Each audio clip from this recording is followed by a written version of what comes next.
Hello guys, magandang araw.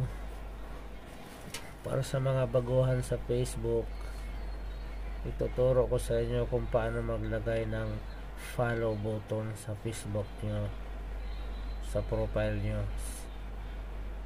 Ganito lang guys, click nyo lang FB application nyo,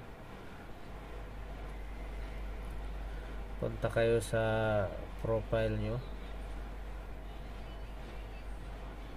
may tatlong dot sa right side guys, click nyo lang, ito na yung lalabas. Hanapin nyo yung view as, click nyo lang yung view as. Ito na yun guys, ito yung nakadisplay sa profile nyo, may nakalagay na follow button. I-back nyo lang, tapos dito sa baba guys, nakalagay dito turn professional mode off. I-on nyo lang guys ang professional mode nyo para pwede na kayo mabigyan ng star at pwede na kayo ma-monetize ni Meta guys. Maraming salamat po, sana may natutunan kayo.